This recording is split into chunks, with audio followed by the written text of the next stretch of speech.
Bienvenidos a todos a un nuevo episodio de Innovación Sin Barreras.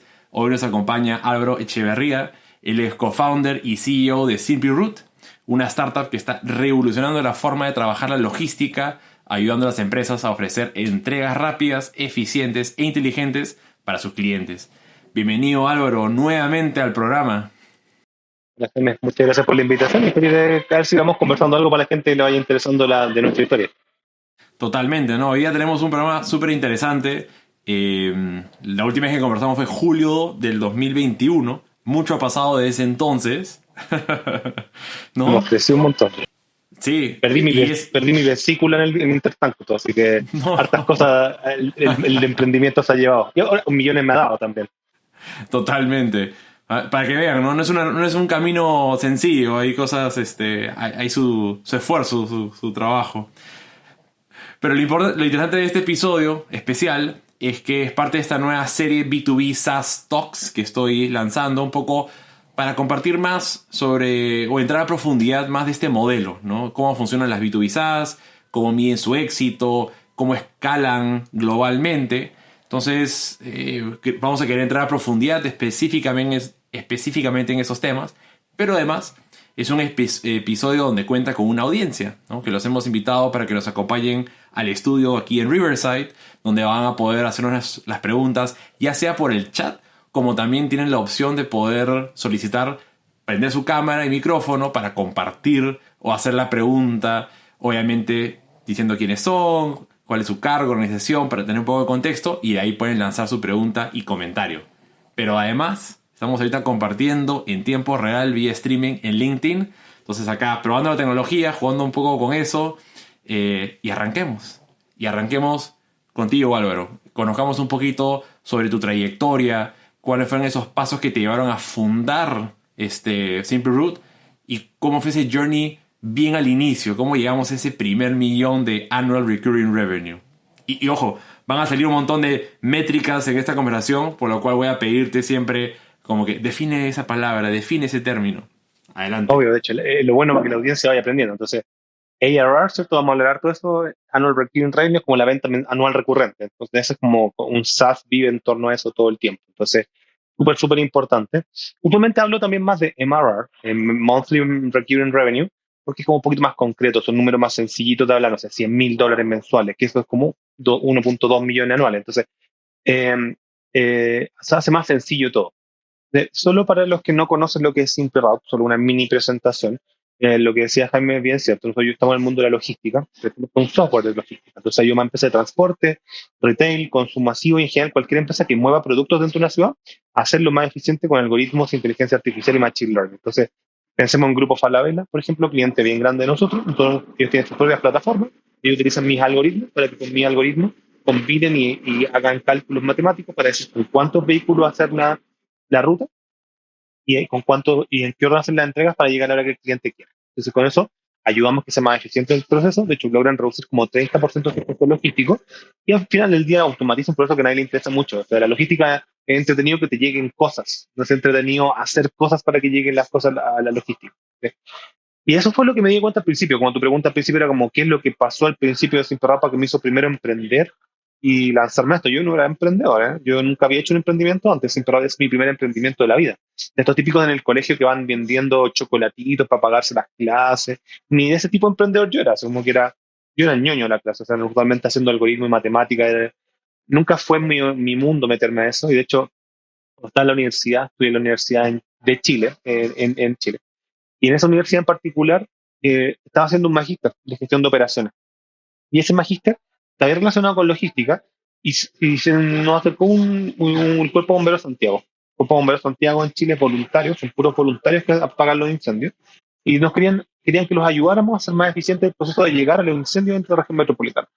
Y ese fue mi primer acercamiento a pensar algo más como concreto, porque yo estaba muy en el mundo matemático, haciendo algoritmos, teoremas, nada tan real. Y los bomberos como que plantearon ese problema bien interesante, había poca data, entonces en Santiago, para los que son de Santiago o han escuchado a Santiago, hay un sistema de transporte público que se llama Transantiago. que es el sistema de transporte interconectado a la región metropolitana. Y ese en particular tiene que todos los vehículos de transporte tienen GPS. Entonces, cuando hice un acuerdo con Transantiago para que nos pasaran los GPS, y los tomé, procesé, hice unos modelos de predicciones de tráfico y los apliqué a los grafos de la región metropolitana, y con eso terminé prediciendo el tráfico de la región, y adicionalmente creé un modelo de caminos mínimos, que se llama en el mundo matemático, que me permitió decir, ¿sabes cómo? ¿Cuál es el camión de bomberos más rápido en llegar al incendio? Y estaba todo eso fue mi tesis, de hecho, del magíster. Y logré reducir como 40% de los tiempos llegados los bomberos dentro de la región metropolitana del Chile. De hecho, esto se repercute como en 1.400 vidas de personas todos los años que se salvan gracias a eso. Y como que me di cuenta como de algo y dije, oye, mira, esto usualmente queda un paper, como que los académicos les gusta esta cuestión, escriben un paper bonito y después siguen con el siguiente investigación y dije, oye, pero ¿y por qué no Y se hago esto? archiva, se queda Y se ahí. archiva. De hecho, yo leí un paper que decía que el 82% de todos los papers nunca los lee nadie más que el referí que lo programó. Entonces, investigación que queda ahí botada. Y dije, pero ¿por qué no hago algo práctico con eso? Y ahí conocí a mi Mm. socio, ayer. Y ya él trabajaba en una empresa de emprendimiento que hacían como video analytics, que era como que ponían dentro de un supermercado cámaras de seguridad y tomaban imágenes y procesaban imágenes y todo. Y me dijo, oye, está bien choro, bien interesante lo que hiciste. Ah, para los que no me escuchan, soy chileno, entonces de repente van a salir muchos modismos chilenos que, por si no se entiende ahí, Jaime está acostumbrado a interactuar con chilenos, vais poniendo, tú me poniendo subtítulos. Así. Yo voy a ser el Eh, traductor de chileno exacto. a español, no se A preocupen. español Sí. neutro, sí. Ahí Sí. ser peruano ayuda harto, porque tu español es perfecto. El mío es una cualquier cosa, la verdad. Eh, entonces la cuestión que pasó que conocí a Yal, y él venía emprendiendo hace un tiempo, como primer emprendedor o como de los primeros de un emprendimiento. Y dije, oye, ¿por qué no hacemos algo como relacionado con esto que vi los bomberos? Y ahí nació la idea de Simparado, como desde los modelos matemáticos, complejos, logísticos, y vimos que aplicándolo a la industria podíamos hacer algo interesante. Y ahí lanzamos Simparado, empezamos a pivotear y pensar lo mismo. Y lo que me preguntáis al principio, ese camino del cero clientes, cero productos, cero nada a $1.000.000, yo diría que es 100 veces más difícil que el de 1 a 10. Yo no digo que el de 1 a 10 no sea difícil, es muy difícil también, pero es difícil de una manera muy diferente, porque, y ahí es donde vamos a entrar, tampoco entrando como en los detalles, pero de 0 a 1 tiene demasiada incertidumbre. En el segundo tenéis muchas más métricas. Entonces, el problema del segundo es mucho más de ejecución, el de 1 a 10. El de 0 a 1 es mucho más de qué es lo que hay que hacer, que no es muy claro. Y por eso el 90% de la startup muere, porque no descubrís qué es lo que hay que hacer. En nuestro caso tuvimos cierta ayuda, que el problema que resolvíamos era bien concreto, hacer que los camiones lleguen en el menor tiempo posible, involucra poner un algoritmo matemático por detrás.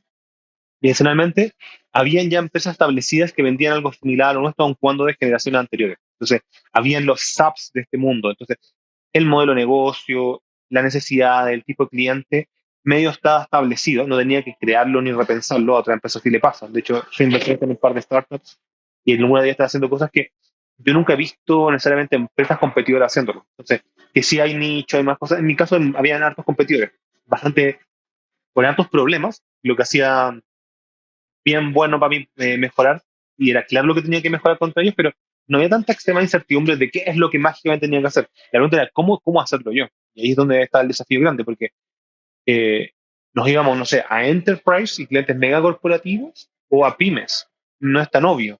¿Cómo llegáis a $1.000.000? $1.000.000 puede ser venderle a un cliente o venderle a miles de clientes. Y aparte de En estar mi caso, probando estrategias tan distintas a una etapa tan temprana, es como que realmente no sabes si estás haciendo las cosas bien, si ha sido pura suerte, si es que tienes el modelo replicable. sí, pues de hecho, sabéis que como que el product market fit no es tan obvio en B2B tampoco, porque cuesta decir que está en product market fit porque ya te compraban 5 clientes. ¿Eso es suficiente o tenéis que ir a venderle a Falabella para estar seguro que el modelo cumple? O que irte a la pyme. Hay mucho de comercialización, como de estrategia de comercialización, que aceleran la productividad de la venta, que a veces disimulan cosas de market fit o no. O sea, hay hartas trampas de crecimiento en un SaaS al inicio. Entonces, como también empecé a hacer mucha cosa consultiva, porque usualmente venderle al B2B, a diferencia del B2C, es que con el B2B tú le estás haciendo un servicio, siempre.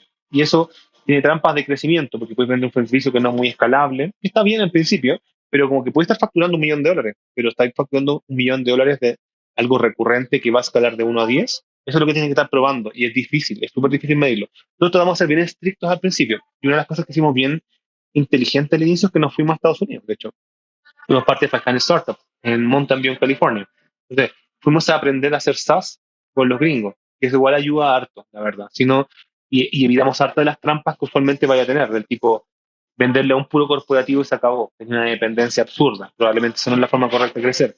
De hecho, la forma correcta usualmente un SaaS que le venden a un el sweet spot en los SaaS grandes, de hecho que están en IPO, que están en bolsa en Estados Unidos, es alguien que le vende un contrato anual entre $50,000 a $100,000 a un cliente. Entonces, en el fondo significa entre 20 y 10 clientes que tenéis que tener mínimo. Entonces, eso te setea ciertos criterios de tiene que estar replicable en cierta medida lo que estáis haciendo. Entonces, a veces como al amiguismo, conociendo gente, puede generar un deal de $1,000,000, pero eso es escalable, probablemente no. Entonces, ahí empieza a generar como el marco conceptual y lo bueno que Estados Unidos y lo desafiante para Latinoamérica, para Estados Unidos lo que es hacer un SaaS está bien documentado. Y desde Salesforce hace ya más de 20 años ya definido cómo se hace, hay mucha documentación. Nosotros estamos medio obsesionados leyendo SaaS PR.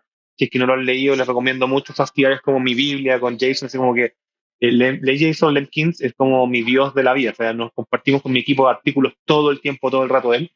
Harto de eso está súper documentado y hay todos los problemas que va a ir viendo que están ahí ya vistos, pero traducirlo a Latinoamérica tiene una componente adicional, porque Latinoamérica igual tiene un desafío tecnológico bastante alto todavía y poder adquisitivo también bastante alto, difícil, diferente a los Estados Unidos. Entonces, hace que, como que dicen, como de devil is in the details, es como que hay que ser muy, como cuando te dicen, oye, no sé, contrata un VP de venta y que te traiga no sé cuánto en 90 días, y en la TAM quizás no siempre funciona lo mismo. Entonces, obviamente tener un director de venta siempre ayuda, pero el ejemplo es como que no todo consejo gringo se traduce bien en Así Latinoamérica, es, porque hay así muchas es. particularidades que hay que meterse a entender a veces.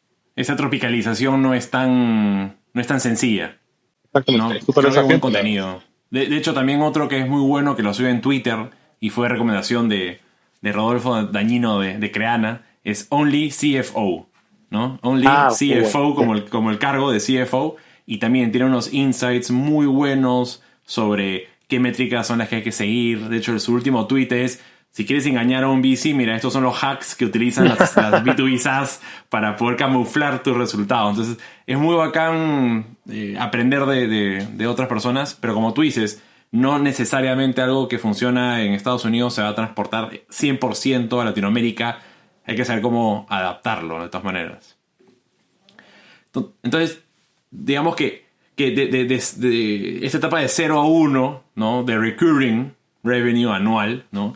Podríamos decir que es un periodo de generar lo que vendría a ser el product market fit, saber armar equipos, descubrir realmente cuál es tu espacio en el mercado, y luego, pasado ese punto, para ustedes fue un tema, ok, ahora cómo le escalamos, porque ya no es porque yo conozco a tal persona o venta consultiva, sino ahora sí necesitamos que este tenga la capacidad de poder crecer por procesos o por sistemas y no por personas necesariamente. Sí, de ¿Cómo, hecho hay cómo dos lo cosas ves tú? interesantes, porque de 0 a 1, por ejemplo, hay ciertas trampas también cuando uno idealiza. Yo nunca había hecho un SaaS antes, entonces, como nunca había hecho un SaaS, que uno cuando empieza a entrar a este mundo empieza a tratar de entender ciertas cosas que están como en la documentación, en las charlas, en mil cosas que te empiezan a aparecer. Y uno quisiera, no sé, el ejemplo de Hotspot. Hotspot jamás me vendió nada. Yo entré a la página de Hotspot, me encantó, puse pagar después de un rato, lo contraté, self-service, cuando academia de venta, mil documentaciones, todo hermoso. Y dije, puta, voy a hacer que Simple sea así. De hecho, la primera iteración de Simple que todavía está, de hecho, pues para con tarjeta de crédito, self-onboarding y todo, y te vas dando cuenta de algunas cosas después con el tiempo que en realidad es ideal de que ojalá un SaaS se venda solo, súper ultra escalable, que sería low touch. En general solo aplica a ciertos segmentos y hay ciertos outliers que funcionan así. Entonces, entenderlo pronto ayuda muchísimo a entender cuál es el negocio que estáis, porque es súper importante cuando estáis en SaaS B2B darte cuenta de qué tipo de negocio tenéis, si eres un low touch o un high touch SaaS. En mi caso, la logística es un segmento donde tenéis que estar en un medium to high touch para crecer rápido. ¿Qué significa eso? Que muy poco probable que vendas más del 15 al 20% de tu venta total self-service. Cuando, por más que tú lo quieras y por más lo que yo me deslumbré viendo que Hotspot funcionaba increíble y que lo pagaba solo, en Hotspot mismo, de hecho el 15% de sus ventas es self-service. El resto tiene equipos de venta dedicados a venderlo, y van tanto a la mediana como al corporativo. Pero ese sueño utópico de que eran dos personas, hicieron un SaaS increíble y vale 1 billón, no ocurre tanto así jamás, la verdad. Y Ahí eso hay es súper importante como... entenderlo temprano, la verdad. No, eso está buenísimo. De hecho, a veces también se habla de product-led growth, y self-growth. O sea, no sé si puedes hacer la distinción entre ambas y si eso está enlazado a lo que estabas mencionando hace un rato. Totalmente. De hecho, los SaaS, usualmente de low touch, que necesitan poco onboarding. Low touch es porque necesitan tocar poco a los clientes para que se transformen. A eso me refiere. Usualmente son muy propensos a tener son buenos para una estrategia de product-led growth. Por ejemplo, no sé si conocéis, bueno, todos deben conocer Calendly, los que nos escuchan, ¿cierto? Los que no, ahí le ponemos el link. Eh, Calendly es una plataforma de low touch. Usualmente yo la veo, me gusta, quiero empezar a utilizar que se sincronicen los calendarios, entro, pago, funciona. Es muy bueno y propenso para una estrategia de Product Growth porque necesita poca capacitación. Usualmente sus clientes tienen que ser bastante tecnológicos y usualmente crece dentro de una empresa. Yo lo compré y si Jaime y yo trabajamos en la misma empresa, puedo convencer yo, sin pasar por un director de compras, que Jaime también lo compre. Y así crece en toda la empresa. Entonces, usualmente, cuando estáis en un segmento donde los clientes son bastante tecnológicos, una estrategia de Product Growth es bien buena. Pero en otros segmentos donde estáis vendiendo SaaS, como en mi mundo, hay clientes como tecnológicos, no sé, tenemos mucho e-commerce, no sé, meetme.cl, que ellos venden carne.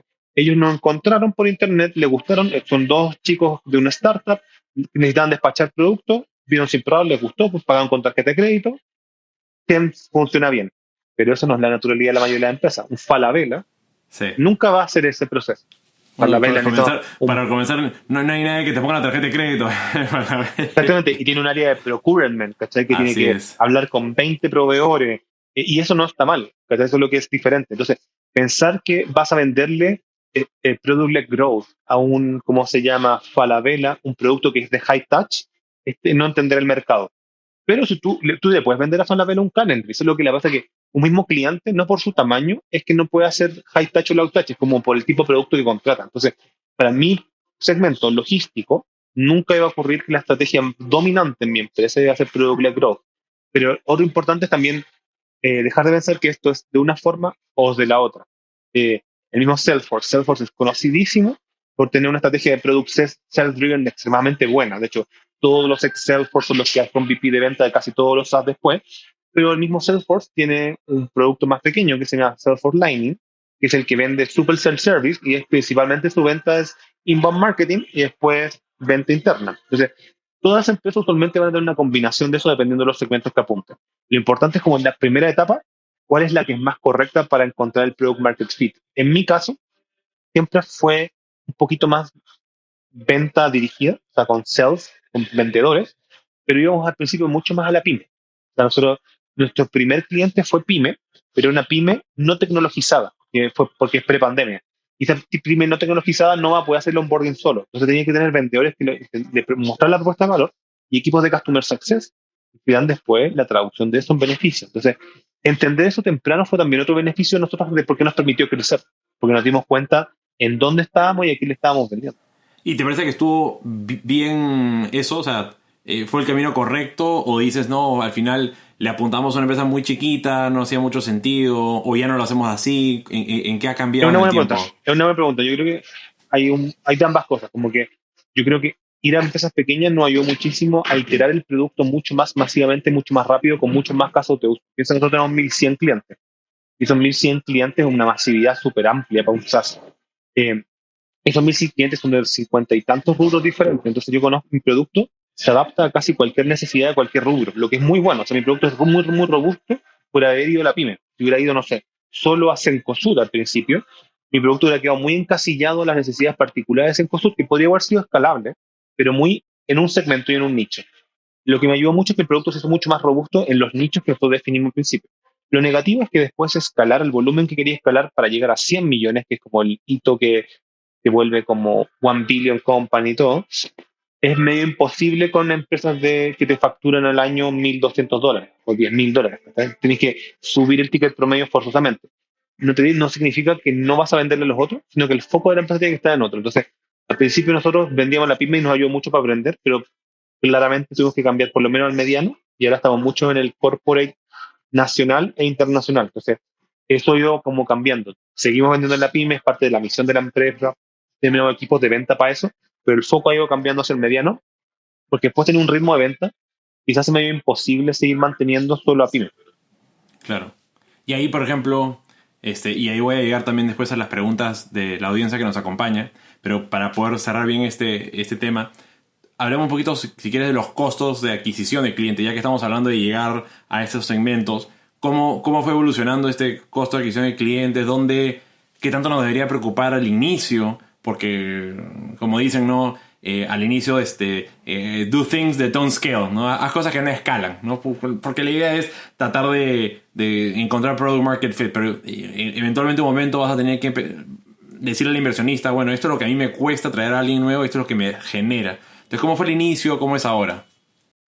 Totalmente. Y concuerdo contigo, al principio no debería ignorarlo, eso sí, pero no debería estar obsesionado con optimizar mi costo de adquisición de clientes, porque el foco en una etapa temprana de nosotros es entender que los clientes, si es que quieren ser clientes, primero, si es que lo que le estoy vendiendo les genera valor.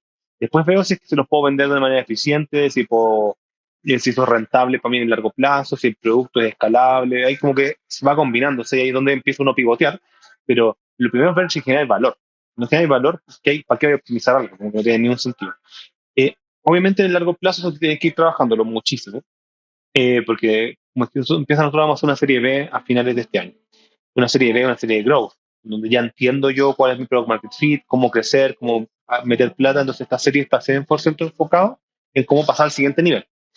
Y, y ahí es donde yo tengo que tener muy entendido con si pongo un peso acá, cómo renta, qué retorno tiene, porque ya entendí la máquina y la moví completamente. La primera etapa es construir y crear la máquina. Entonces, como eso lo voy creando y construyendo, al final del día es irrelevante a qué costo lo voy haciendo. Y ahí después, por lo mismo, después de que llegamos a $1 millón, se empezamos a mirar los costos de adquisición de clientes, como que no teníamos mucho, no teníamos medido, no teníamos tampoco el aparato de empresa para poder medirlos bien del todo, no teníamos, porque no estaba bien escalado todo eso. Y cuando llegamos al $1 millón, teníamos como unos 100 clientes cuando estábamos midiendo $1 millón. Podemos decir como, oye, 100 clientes que le hemos vendido intentado vender como unos 500 clientes. Tenemos 100 de ellos ahora. Cómo empezar a mirar quiénes funcionan bien. Y ahí, en mediana para pyme, nuestra métrica relevante a mantener y es bien estándar de SaaS, que es el lifetime value dividido CAC, tiene que ser por lo menos 5:1. Eso es súper, súper importante para que todos Pero los que ahí, escuchen, lifetime value entre el CAC, que vendría a ser el costo de adquisición del cliente, ¿correcto? exactamente. Y ese ratio tiene que ser 5:1. O sea, tienes que ganar $5 de plata que te paga el cliente por cada vez que te cuesta un dólar conseguirlo. Eso usualmente es como un gold standard en el mundo SaaS. Si es que tenéis menos de eso, estáis bien. O sea, de hecho, está un 3:1, todavía sigue siendo bueno, pero un 5:1 es como que empezáis a ser muy, muy bueno. O sea, estáis dejando mucho más valor. Y eso se puede medir de dos formas. Porque el cliente se queda muchísimo tiempo y eso te hace el payback de cuánto te costó adquirirlo, o lo estoy cobrando suficientemente bien para que el costo de adquisición del cliente se absorba relativamente rápido. Entonces, eh, habla de dos métricas buenas. La retención es alta, el costo para conseguirlo es bajo. Entonces, eso habla de que podía empezar a escalarlo. Si es que tenéis un 5:1, tenéis $4 por cada quinto que ganáis, de que podéis invertir en conseguir clientes nuevos. Entonces, ahí se empieza a armar la maquinita un poquito más escalable y construye hacia adelante.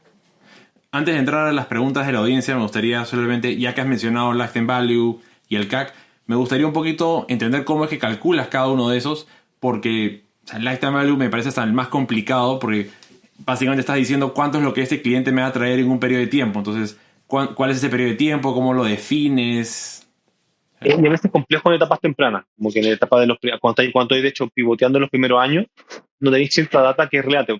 Lifetime value usualmente se mide como el MRR del cliente dividido el churn que tenéis del cliente. Entonces eso te da como cuánto se queda ese cliente en el tiempo. A veces lo corrigen por el gross margin, y de nuevo vamos a ir poniendo algunas de esas definiciones en el chat para los que van escuchando, ¿no? Entonces gross margin es como cuánto me cuesta a mí a nivel plataforma, cuánto margino yo por mantener el servicio andando en la plataforma. Entonces, pero la forma más fácil de medirlo es MRR dividido churn. Al principio de las primeras etapas, cuando tú no tenés churn, churn, para los que nos escuchan, es la métrica que mide a qué tasa se van los clientes de la empresa, ¿sí? Cuando nos dejan. Entonces, cuando no tenéis churn al principio, que es lo que pasa, no tenéis mucha información, no tenéis mucho churn porque no estáis todavía en Product Market Fit, usualmente tratáis de hacerlo como más como con periodos de tiempo. De hecho, yo me acuerdo cuando lo hacemos con Enterprise, cuando nos pasó que nuestros clientes Enterprise hasta hace muy poco no se habían ido nunca ninguno. Entonces, yo no tengo churn de cliente corporativo ni mediano. Entonces, ¿cómo mido el lifetime value de ese cliente si nunca se me ha ido uno? Si la métrica es MRR dividido churn. Lo que estamos haciendo es como asumamos que ellos se quedan el contrato que hacemos firmar, de 3 a 5 años. ¿Basta? Entonces, y lo divido por el costo que me costó adquirirlo, que es el costo de adquisición de cliente, y eso me da ese rato que estoy diciendo. Entonces, el lifetime value se volvió un poco más sencillo. Era como 36 meses de lo que me pagan por mes. Claro. Ahora, es una métrica súper interesante porque no es como yo puedo agarrar un balance general y puedo ver ventas y costos y puedo decir, ok, ventas para todo el mundo es lo mismo. A veces este lifetime value puede variar y hay que hacerle doble clic para entender cómo lo han en etapa armado. bien temprana cambia mucho, porque no tenéis data. Ese es el problema. Cuando hacía una IPO, que es como salir en bolsa en Estados Unidos, y tenéis más de 20 años con tu empresa andando y tenéis data, es re fácil decir todo. Pero al principio, cuando no tenéis data, tenéis que empezar a hacer benchmark con el mercado. Usualmente ese 36 meses está bien visto, como que, por un lado, está bien visto que el churn anual está en torno a entre 5 y 10% de un SaaS es muy bueno. Si no tenéis data, podía asumir eso para poder calcular tu lifetime value potencial y el resto ya es como empezar a medir con los clientes la información que tenéis. Claro. Entonces, en pocas palabras, no hay que desesperarse en la etapa temprana de calcular a la perfección esto. Creo que lo que muchos inversionistas buscan es que por lo menos te estés haciendo esta pregunta, que lo estés analizando para ver qué Que tan tengáis claro más o maduro menos eres. qué es lo que funciona y qué no está funcionando. ¿Está funcionando que estos clientes, estoy gastando mucha plata para adquirir los clientes y esa mucha plata al principio no es medible, pero sí de poder como tratar de sacar ciertos indicadores que estáis tratando de trazabilidad? ¿Qué cosas sí consideras y qué cosas no consideras a la hora de medir el costo de adquisición de clientes? Primero, el costo de adquisición de cliente, sí o sí tienes que considerar el esfuerzo del equipo comercial para adquirirlo. Eh, Voy a medir por el tiempo que los vendedores estuvieron tratando de cerrar el deal, todos los sueldos de todos los vendedores que estuvieron a hacerlo. Puede hacerlo directamente o prorratearlo por los deals del mes. De hecho, hay dos formas. Una mucho más precisa, que decir, oye, cerrar el deal A, y el deal A tuvo al vendedor A asignado a él por X tiempo y le asignáis ese sueldo. O más simple, que a veces yo lo asisto en otros casos, como en el mes tanto, cerré tanta plata y el sueldo de todo mi equipo comercial se lo asigno y lo prorrateo entre todos. Entonces hay que sacar un costo de adquisición desde la parte comercial. Y hay que, usualmente también hay dos otros costos en la parte de adquisición, marketing, depende de la forma en que esté adquiriéndolo. Mis clientes pyme usualmente vienen de inbound, el 99% de mis clientes pyme son de inbound, entonces los costos de SEM, usualmente Search Engine Marketing, usualmente en Google AdWords, Facebook Ads, Instagram, esos los prorrateo a los leads que cierran ese mes y ahí solamente le sumo los costos de los vendedores. Y en mi caso, que ahora estamos más grandes, eh, tenemos equipos de preventa. Y estos equipos de preventa están asignados a ayudar a hacer los pasos iniciales a la venta que vaya a tener, que significaría hacer las demos, los pilotos, y con todo eso, sumo todos esos sueldos por el periodo que me tomo vender y voy también a calcular los costos de adquisición. Buenazo. Y el última métrica antes de pasar las preguntas, y es porque lo has mencionado, lo que es el gross margin, ¿no?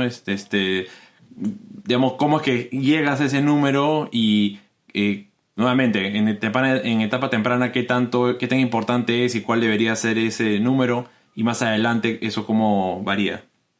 Sí, voy a explicar qué significa, pero voy a partir por el final. Un buen SaaS debería estar entre 75 a 80 y algo, 83, 85% de gross margin. Ha ido bajando, de hecho, también por las cosas que se le asignan. Antes decían, oye, sobre 80. Ahora, de hecho, que uno mira las empresas públicas, SaaS en este momento están todas en promedio entre 70 y 75% en gross margin. ¿Y qué es el gross margin?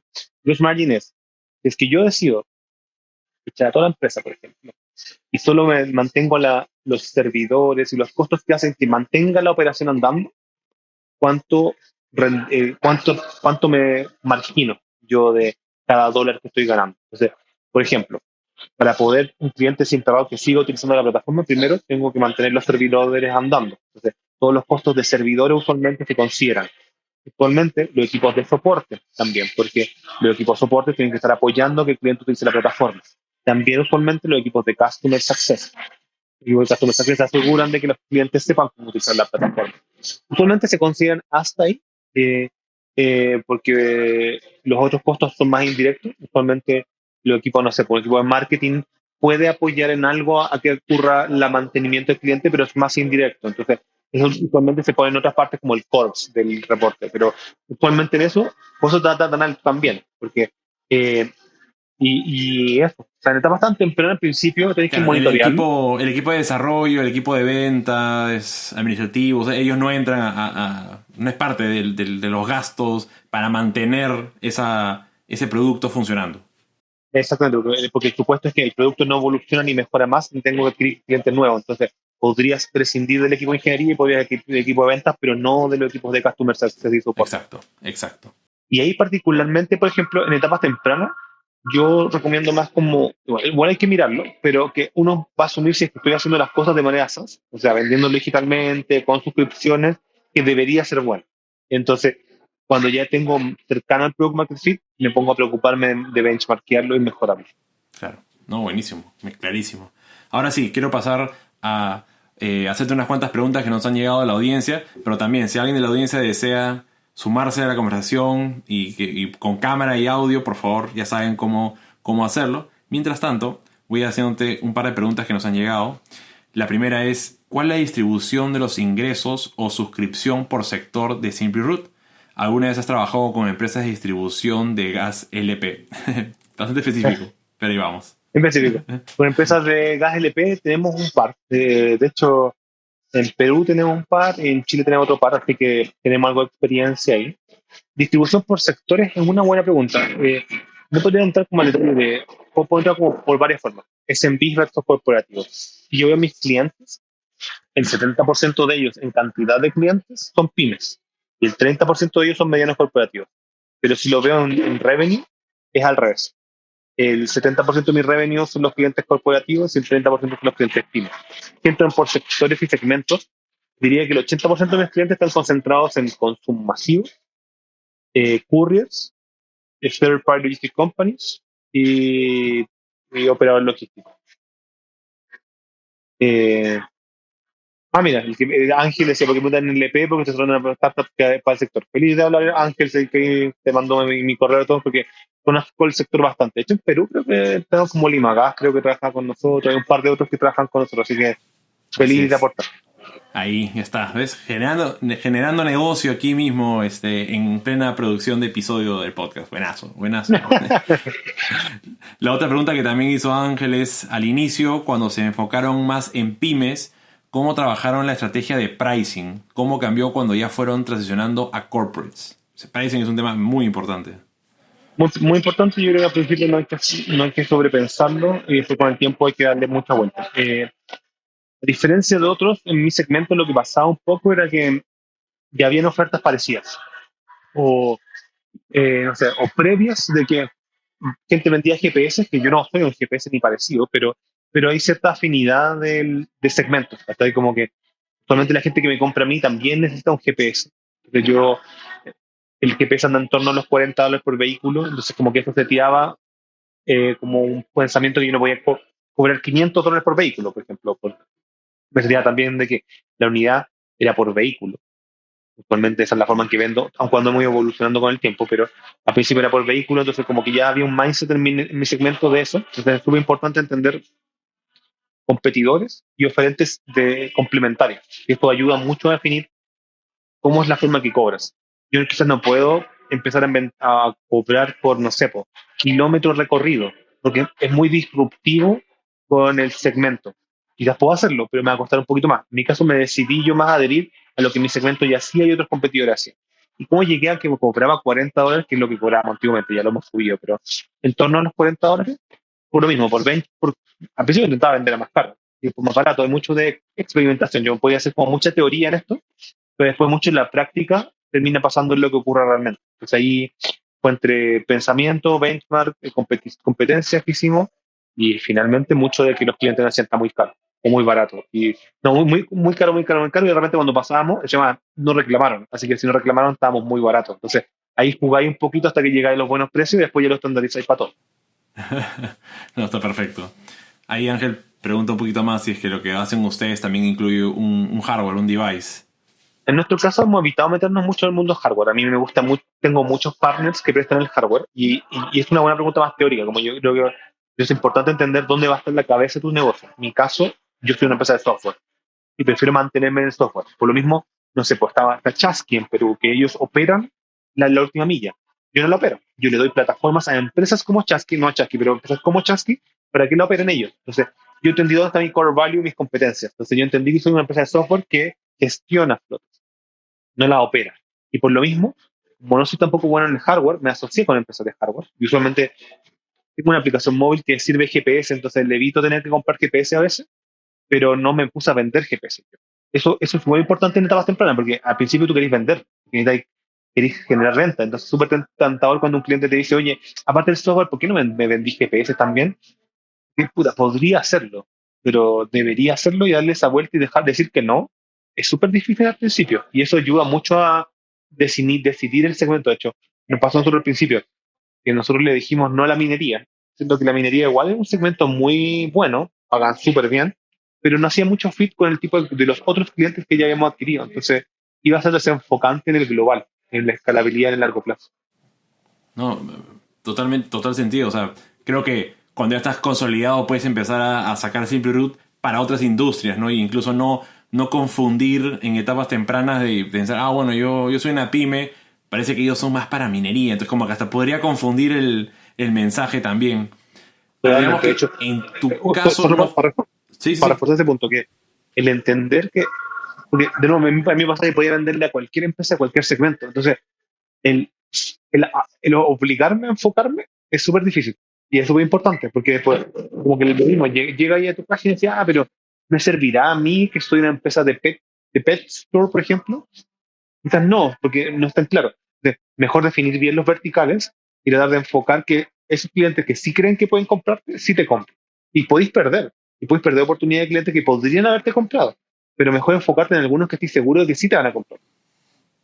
Claro, eso y también porque te vas sacando práctica en pitchar o venderle a una misma industria. O sea, si es que te ven muy generalista, una industria dirá, pucha, no sé si ir con esta persona o si no buscarme a alguien que es recontra nicho para el mercado, ¿no? Algo que nos pasaba muchísimo cuando estaba yo en Guaira y tenía que ir y ofrecerle startups de Guaira, ¿no? Dicho sea de paso, ustedes son una de ellas.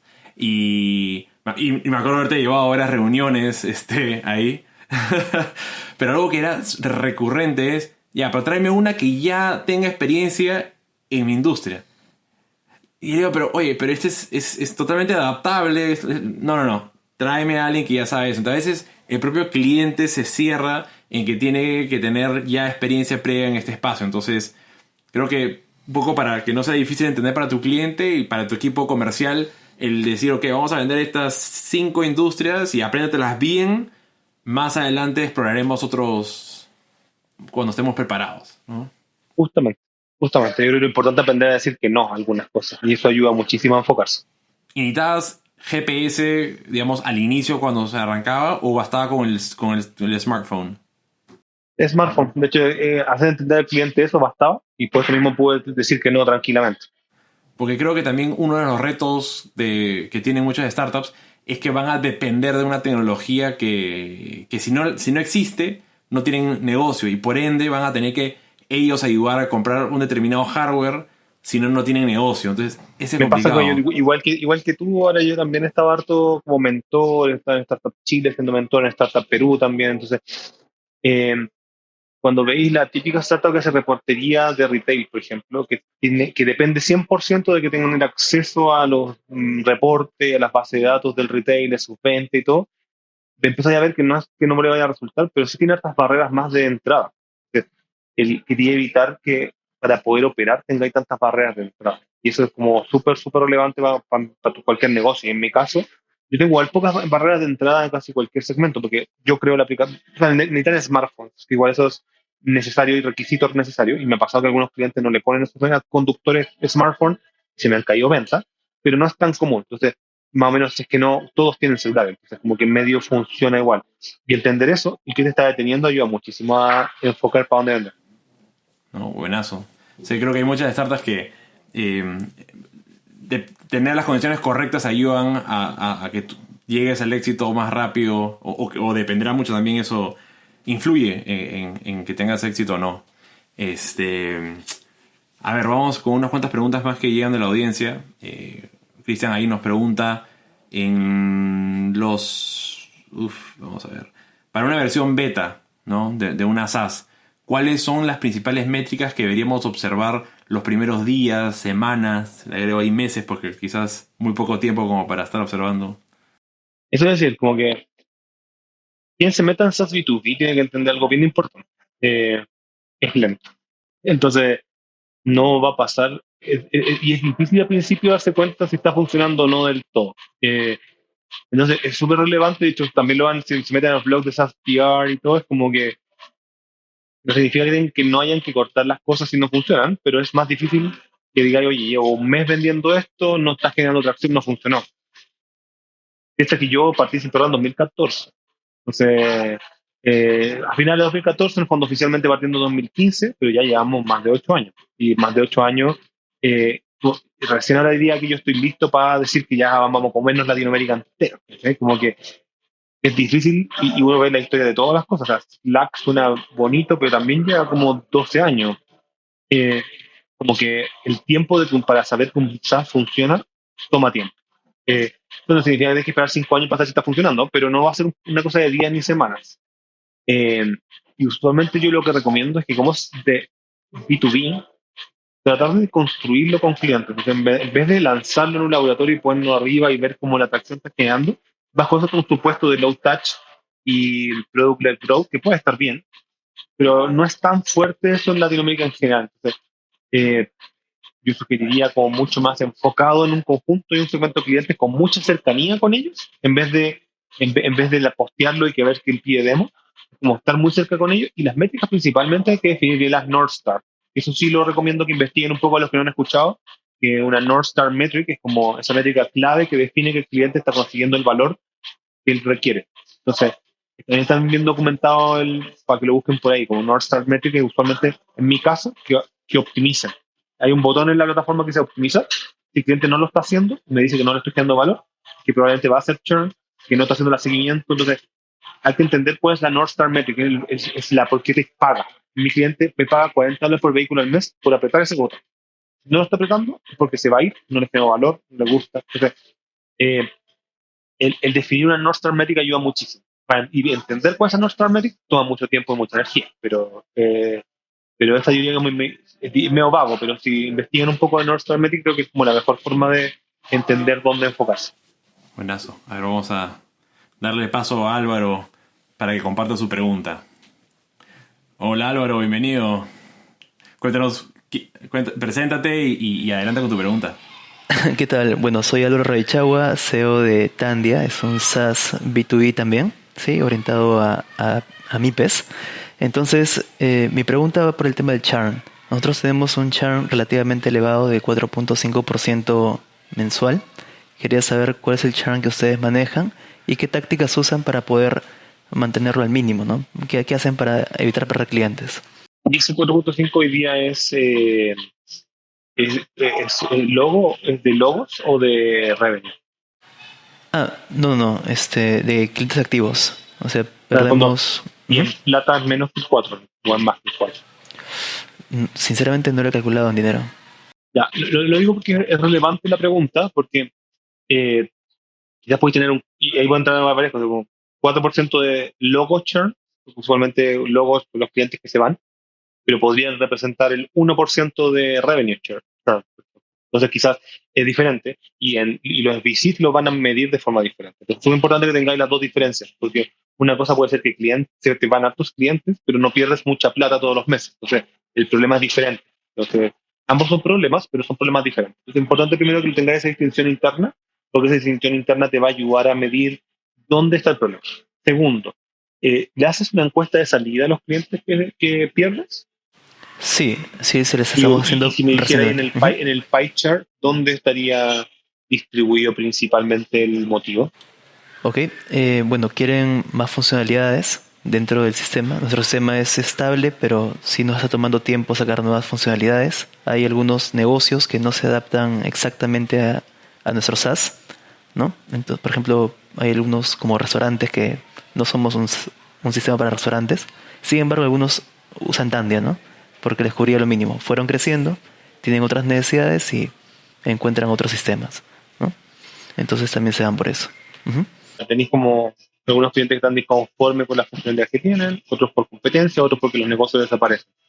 Yo no enfocaría tanto mi esfuerzo, y de hecho nosotros tampoco lo hacemos en los clientes que desaparecen. O sea, nosotros nos pasó con la pandemia mucho, que logística explotó con pandemia, tenemos un significante, un segmento de esos clientes de churn que es porque su negocio dejó de existir. ¿Verdad? Entonces, eso los tratamos de una manera incluso separada de la empresa, porque nos van a entrar, van a tener un lifetime value de cierto tiempo, quizás no el mejor lifetime value del mundo, y se van a ir porque su negocio desaparece. No hay mucho que yo pueda controlar ahí, ¿cierto? Puedo controlar quizás no venderles, pero no puedo controlar el que su negocio funcione o no, eso ya es exógeno a mí. En ese segmento, yo diría que si es que está bien medido el feedback es bueno, si se fueron por eso, no haría mucha acción. Tomaría acciones en las otras, y de hecho creo que dos de ellas son muy parecidas. Dijiste con funcionalidades, y la otra tenía que ver con que se van a competidores. Probablemente los que necesitan funcionalidades también, algo de ellos está mezclado el feedback con que sean a competidores. Entonces, ahí lo que hicimos nosotros bien intensivamente, siempre va a estar esta pelea entre producto, ventas y desarrollo que siempre van a faltar funcionalidades, ¿no? Yo llevo 8 años haciendo mi SaaS y todavía está esa pelea de es que le faltan funcionalidades de producto. Digo, 8 años haciéndole funcionalidades, ¿cómo le van a faltar? Siempre van a faltar. Entonces, es importante entender cuáles son los clientes de más alto valor en ese segmento que están pidiéndote funcionalidades y satisfacerlas también. Entonces, ahí lo que hemos hecho nosotros bien es que somos Product Board, que es una plataforma donde le exponemos a los clientes el roadmap de desarrollo, ellos pueden votar, lo usamos tanto interno como externamente. Entonces, podemos saber el impacto de cada funcionalidad nueva. Entonces, cuando sacamos una funcionalidad nueva, sabemos que estos 32 clientes la venían pidiendo. Entonces, poder medir y pesar un poco mejor el impacto en revenue, en retención de cada funcionalidad, ayuda muchísimo. Entonces, para los que se han ido, si es que podéis lograr que te digan por qué funcionalidades en particular se iban, es un buen predictor que si es que ellos no fueron un outlier, que así esas funcionalidades vaya a evitar perder clientes en el futuro por ese mismo motivo. Es otro súper importante. Un buen SaaS a nivel mundial debería no estar perdiendo más del 10% de sus logo churn anualmente. ¿Ya? En este caso, igual tú estás como un poquito bien pasado, pero por eso te digo, depende mucho de cuánto es tu revenue churn. ¿Verdad? Entonces, eh, eso fíjate. Ya está. No, muchísimas gracias. Ya me has dado mucho que pensar. Listo, Álvaro. Gracias, Álvaro, te pasaste. Ahí te pasamos de vuelta a la audiencia. Ok, gracias. Buenísimo. Ahí, si alguien más tiene una pregunta, sabe cómo hacer para sumarse. Aprovecho a hacer otras preguntas que están relacionados a esto. O sea, digamos, Fati nos pregunta ¿en qué año fue el salto en ventas y qué factores fueron los que gatillaron este crecimiento? Nosotros veníamos creciendo más o menos sistemáticamente por un buen periodo, pero esto explotó con la pandemia en nuestro caso. Nosotros, de hecho, pasamos de 100 clientes a 1000 clientes en como muy poco tiempo, la verdad. Eh, y en ese periodo de tiempo la pandemia hizo como que cambiaron los factores súper significativamente. Como que pasó principalmente con el segmento mediano pyme. El segmento mediano pyme fue un segmento que se activó con la pandemia. También hartos de ellos murieron con el tiempo, pero fue un segmento donde vi mucha atracción. Nosotros pasamos, te digo, como de esos 100 clientes a 1000 clientes en 2 años, porque al final del día la pandemia activó un segmento que no existía. Y lo otro importante es que en ese mismo periodo también yo levanté mi serie A, perdón. Esa serie A me permitió poder construir un equipo de venta enterprise. Y ese equipo de venta enterprise empezó a llegar a segmentos de clientes mucho más grandes que también ayudaron a que explotara la venta. Entonces, no es un factor, y de hecho veo que Pablo también de All Right, saludo para Pablo, que nos conocemos de hace tiempo, un poquito medio relacionado a lo mismo que está diciendo el otro, como que qué factor fue el que hizo que creciera más, menos, ¿no? Yo creo que es una combinación de todo, porque todos estos segmentos pyme, ¿cómo se llama? venía principalmente de nuestra mayor inversión en marketing digital. Nosotros ya entendíamos los clientes cómo crecían, cómo funcionaban y cómo estaban llegando bien masivamente, pudimos empezar a meterle mucha plata para optimizar ese canal. Y eso hizo que adquiriéramos en 2 años 800 clientes. Eso fue lo que... Pero por el otro lado, cuando ya estábamos en el segmento corporativo, el poder relacionar, el armar un buen team de gente de venta corporativa que entendiera cómo hacer outbound, cómo llegar a ello, solo pudo porque teníamos plata. Y yo creo que en México cerramos Liverpool, Avon, Natura, con muchos clientes grandes en muy poco tiempo, porque teníamos buenos vendedores que estaban bien enfocados, que el producto ya estaba listo para tomar eso, si no, no hubiera podido vender, pero como tenía bien segmentado el cliente y podía poner gente que era bien insider de la industria a vender, pudimos crecer bien rápido. Claro, sabíamos que también si hace, acá como dice Pablo, ¿no? O sea, si haces marketing digital, crecimiento del equipo de venta, boca a boca, estrategia de referidos, son al final estrategias que vas a ir utilizando en parte también si tienes el presupuesto como para hacerlo, ¿no? Y creo que el founder a la hora que está arrancando se tiene que poner sumamente creativo para buscar qué es lo que en esa etapa te puede generar mejor resultado con el capital que tiene a la mano. Pero no significa que esa estrategia queda para siempre, sino eventualmente una combinación, algunas cambiarán. Y se van graduando, de hecho uno va como quemando ciertos canales de adquisición usualmente. Me pasaba que hay ciertos canales de adquisición que estaban por un periodo de tiempo funcionando bien y en otros periodos de tiempo se fueron muriendo, no sé, referido. Al principio no funcionaba, ahora funciona bien. Pero al principio le intentamos un montón, pero no teníamos escala para que los referidos tuvieran sentido. Por otro lado, el boca a boca, yo diría, al principio, así adquirimos los primeros clientes. No éramos que conseguir clientes si no teníamos un boca a boca fuerte. Ahora no te da la escala tanto, porque tienes que cerrar, no sé, $100,000 en un trimestre. Entonces, el boca a boca ya no te da ese volumen. Tienes que tener una máquina comercial bien estructurada. Entonces, los canales es por etapas. En la primera etapa yo creo que los referidos y el boca a boca nos ayudó bastante, pero con el tiempo, al final del día ahora estamos mucho más en el outbound y los clientes corporativos. Claro, va evolucionando. Hay un último punto, porque ya hemos hablado bastante de Product Market Fit, pero igual me gustaría hacer la pregunta que nos deja Cristian, y es, ¿qué acciones y herramientas te ayudaron más para poder llegar a Product Market Fit? Yo creo que primero yo ser un founder de productos, por si acaso estoy buscando el cargador, se me va a cortar la batería, pero igual te respondo. Por medio segundo voy a salir de cámara para poder poner el enchufe, pero voy respondiendo mientras lo hago, que el multitasking es parte de ser founder. Entonces, ¿qué es lo que me ayudó más? Yo creo que una de las cosas importantísimas para nosotros fue, ¿cómo se llama? Yo soy un founder de producto. Entonces, que el producto iterara rápido y que pudiéramos ir haciendo cosas y poder construyendo cosas como relativamente rápido con el feedback del cliente. Y yo entender cómo hacerlas y cómo hacer ese nexo fácil entre business y el producto. Creo que fueron las cosas más claves para nosotros al principio, porque si no nos hemos quedado muy pegados en el que le vendo cosas, que no puedo operativizar, tener que armar un equipo de ingeniería mucho más grande. Yo creo que eso como interconexión bien pensada entre producto y ingeniería fue clave, una de las cosas más fundamentales. Súper, buenísimo. Ahora me gustaría transicionar ya a un último punto sobre el journey de una B2B SaaS, apalancando obviamente tu experiencia, que está creo que más relacionado con el tema de fundraising, ¿no? Que es un tema que creo que, o sea, si estás yendo a crear una empresa como la que has hecho tú, ir por Venture Capital te va a ayudar a llegar más rápido, a tener recursos como para poder crecer a la velocidad que quieres, ¿no? No es para todo el mundo, pero para aquellos que deciden es una herramienta buenísima. Entonces, un poquito cómo fue este proceso de fundraising, o sea, cuál fue el primer financiamiento que ustedes tuvieron, cuéntanos ese journey y cuáles eran las cosas que en ese momento los VCs estaban priorizando más. Totalmente. Primera etapa de nosotros levantamos $500,000, eso lo levantamos como un pre-seed, podríamos llamarlo.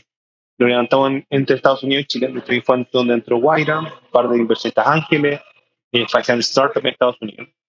El foco ahí diría que... Y solamente para tener claridad, en ese momento ya habían levantado, no sé, de ángeles, ¿en qué estadio estaba el producto? Nosotros, mira, lo primero que hicimos fue como que bootstrapeamos al principio. Bootstrapping, esto es sin fundraising, como que nosotros mismos tratar de financiarlo. Bootstrapping ahí para ponerle nada más el término, ¿no? Es como que ¿cómo como le dicen en español, el recursero, ¿no? El que se consigue con tu tiempo y tus propias Y con mis maneras, clientes, con venta en el fondo. o con ventas, qué sé yo, antes de tener que tocar la puerta por capital externo. Correcto. Era. Exactamente. Entonces, y eso fue porque el primer cliente fue al que le construimos el producto. No a él dedicado, pero sí de, oye, un cliente que nos quería pagar y empezamos a armar el producto escalable en torno a él. Él nos pagaba, con eso pagaba con el sueldo. Después fue clave Startup Chile, que nos pasó $40,000 para partir y contratar a las dos primeras personas extra del team. Y eso fue armándose de poquito. Y con eso, nosotros teníamos como 10 clientes cuando hicimos la primera ronda. Entonces, estamos vendiendo como $5,000 mensuales. No mucho, pero algo. Eh, y ahí nos quedamos falta de startup, levantamos esa ronda de $500,000, entró Guaira, bien interesado como en lo que podemos hacer con Telefónica, y esto fue el foco. No tenemos una componente que todos los SaaS lo tienen, pero nuestra componente bien de matemática, entonces tenía bien complicaciones de que teníamos que armar bien el producto al principio para poder empezar a venderlo. Entonces no era tan llegar y vender, teníamos ciertos topes tecnológicos que teníamos que subsanar. Entonces, cuando cerramos los primeros 5 clientes, necesitábamos fundraising para poder hacer el producto un poquito más escalable y automatizado para después crecer más masivamente.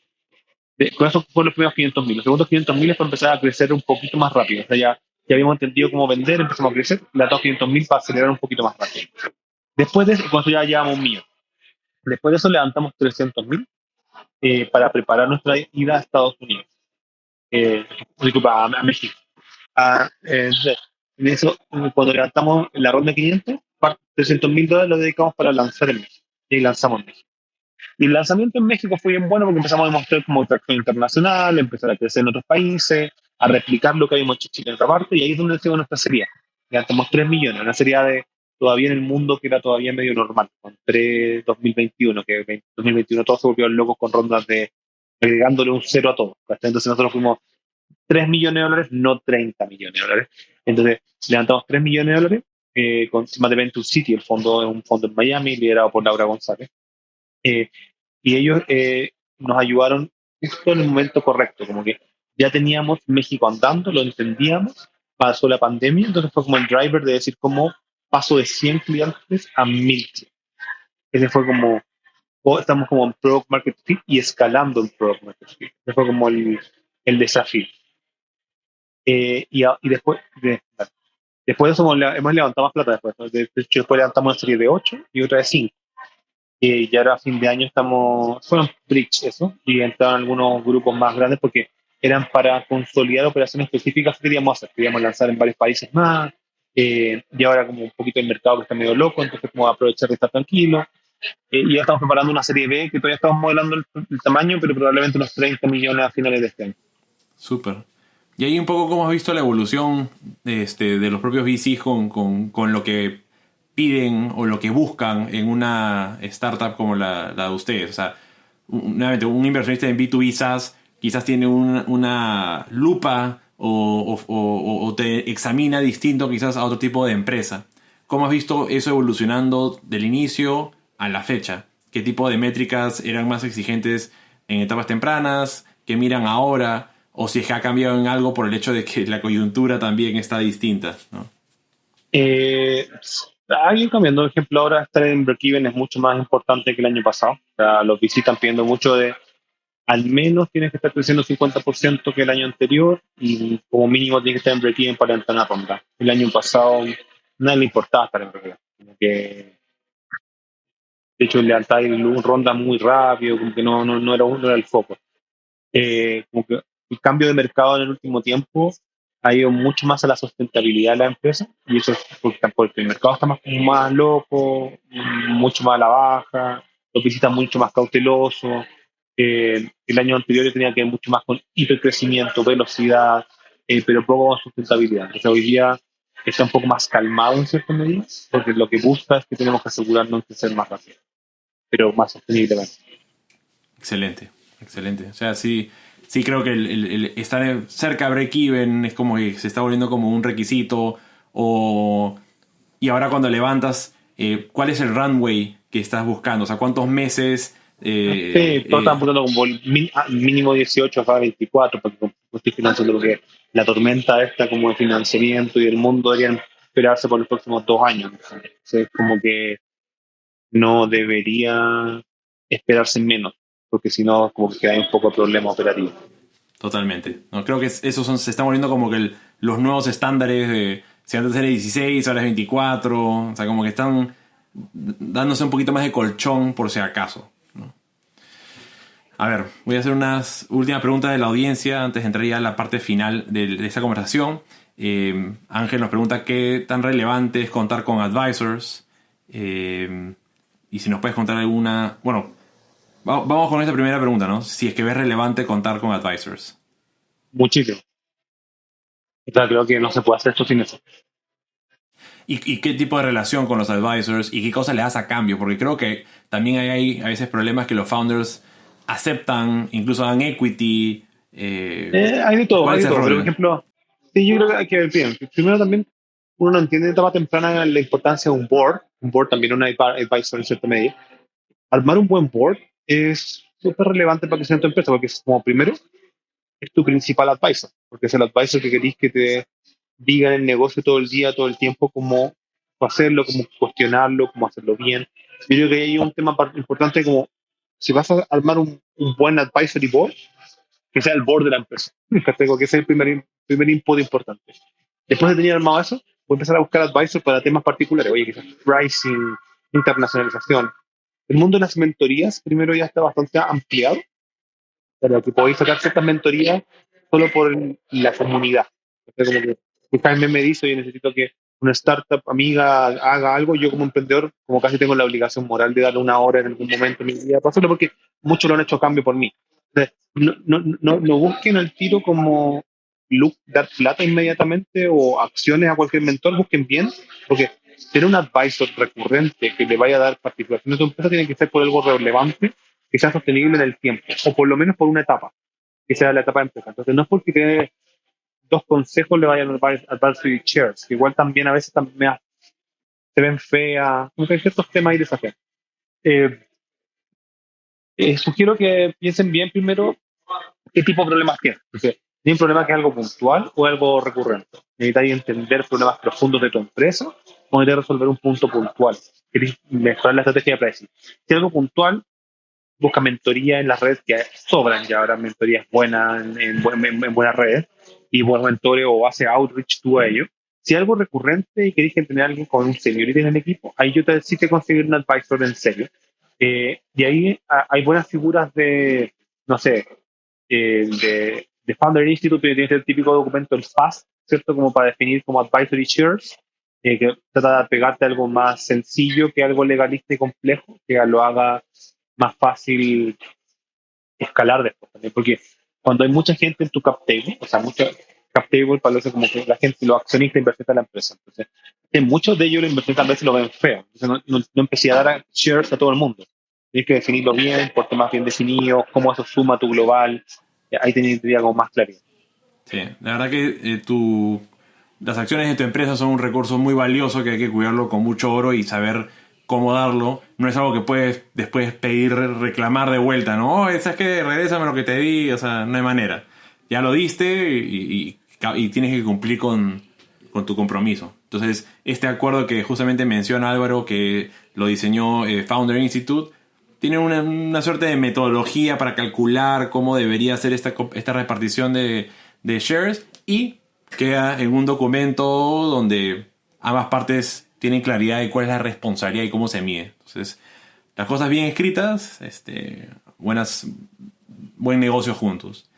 Última pregunta ahí de Ángel, más como un pedido es si tienes alguna experiencia o quizás nos puedas contar donde hubo que hacer un no por el bien del desarrollo del producto, ¿no? Para que te Pasa, sí me pasa 20 veces por día en mi empresa todavía, o sea, creo que, no sé que no andan concreta, pero lo que pasa es que el aprender a decir que no, yo creo que es una apertura más importante que un nuevo emprendedor tiene que tener, porque todos los clientes, mientras más grandes van a ser los clientes corporativos que van a estar atacando, es natural que ellos esperen que tú adaptes tu producto, tus necesidades a lo que ellos están esperando. Entonces, por ejemplo, me pasa con clientes retail muy grandes que tenemos internacionales, ellos esperan casi que todo mi equipo de desarrollo esté para ellos dedicado, full. siendo que ellos no me pagan lo suficiente para tener un equipo dedicado a desarrollo y tampoco el servicio que nosotros les vendimos. Pero la expectativa de ellos es razonable porque están acostumbrados a estos SaaS, estas empresas, plataformas de ese tipo. Entonces, eh, creo que constantemente le decimos que no a productos y a las empresas cuando están trabajando. Entonces, ahí para ti, Ángel, yo creo que evitar que el producto se vuelva loco, que el producto se destruya y se pierda y se ensucie, ¿cachai? Es súper importante, pero por otro lado tampoco soy purista, por otro lado, porque uno podría decir, ¿sabes qué? No, el producto nunca lo voy a adaptar para nadie. No, solo el tema es que trata de evitar que no sea todo el tiempo, todo el rato. Y si es que lo así, el foco sea que hay un payoff claro, ¿cachai? Dije que sí, voy a adaptar esto a este cliente en particular de una forma particular con la plataforma de una cierta forma. Perfecto, ni un problema. Pero ahí lo claro que tiene que ser es que como eso te retorna en revenue y como eso lo puedes vender a otros clientes. Si no podías revendérselo a otros clientes y no trajo revenue y es solo por satisfacer un cliente que ya te paga, diría que es muy fácil decir que no. O sea, es súper difícil decir que no, pero es más fácil justificar el no internamente. Hola querida comunidad de innovadores, espero que hayan disfrutado mucho del episodio. Como saben, todos los viernes publicamos con mucha alegría un nuevo episodio para ustedes. Y para continuar mejorando el programa, nos encantaría conocer más sobre ustedes. Los invito a escribirme a mi correo electrónico hola@jaimesotomayor.com o en mis redes sociales para que me cuenten qué les parecen los invitados y temas y cómo este programa los está ayudando en su objetivo de crear el próximo unicornio de la TAM. Finalmente, les agradecería enormemente si pueden compartir este podcast con amigos y familiares que estén interesados en estos temas, como también a calificar con 5 estrellas este podcast en Spotify o Apple Podcast. Así más personas nos podrán encontrar. Muchas gracias por escuchar Innovación sin Barreras Podcast y hasta un próximo episodio.